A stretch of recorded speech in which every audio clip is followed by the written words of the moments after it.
প্রিয় দর্শক, এখন আমরা কথা বলবো আউটডোর বুস্টার নিয়ে। এই যে দেখতে পাচ্ছেন আমার স্ক্রিনে আউটডোর বুস্টার, এটা কি আসলে? এর প্রধান ২ টা কাজ হচ্ছে এই আউটডোর বুস্টার আপনি যখন কড়া রোদে যান, উত্তপ্ত রোদে যখন মাঝে, মাঝে এরকম হয় যে আমাদের স্ক্রিনে আ ফুল ব্রাইটনেস দেওয়ার পরেও কোনো কিছু দেখতে পাচ্ছি না। সেক্ষেত্রে এই আউটডোর বুস্টার যদি আপনার অন থাকে, তাহলে আপনি সবকিছুই আবার দেখতে পারবেন। আ এই কড়া আউটডোর বুস্টারটা কি করে আপনার আ ইয়াকে সর্বোচ্চ পরিমাণে ব্রাইটনেসটা বাড়িয়ে দেয়।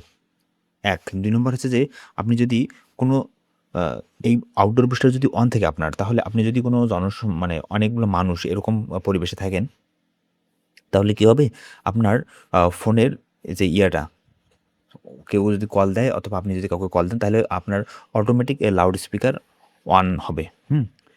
এবং আপনার আশেপাশের নয়েজগুলো সেগুলো হচ্ছে কমিয়ে দেবে।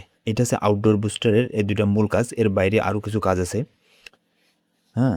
তো এই আউটডোর বুস্টারটা অন করলে অসুবিধাটা হচ্ছে এটা আপনার ফোনের চার্জ প্রচুর পরিমাণে এই ধ্বংস করে।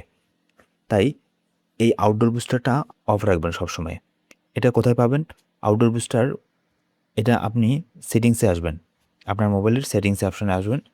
আমি এখান থেকে সেটিংসে আসতেছি। এখান থেকে সেটিংসে আসতেছি। সেটিংসে আসার পর এখানে আউটডোর লিখে সার্চ দিবেন। DOUT outdoor. আউটডোর লিখে সার্চ করে এখানে দেখতে পাচ্ছেন আউটডোর বুস্টার। এখান থেকে আউটডোর বুস্টার অফ করে রাখবেন, হ্যাঁ? এই যে দেখাচ্ছে আউটডোর বুস্টার অফ করে রাখবেন। তাহলে আপনার এটা অফ হয়ে যাবে। ওকে?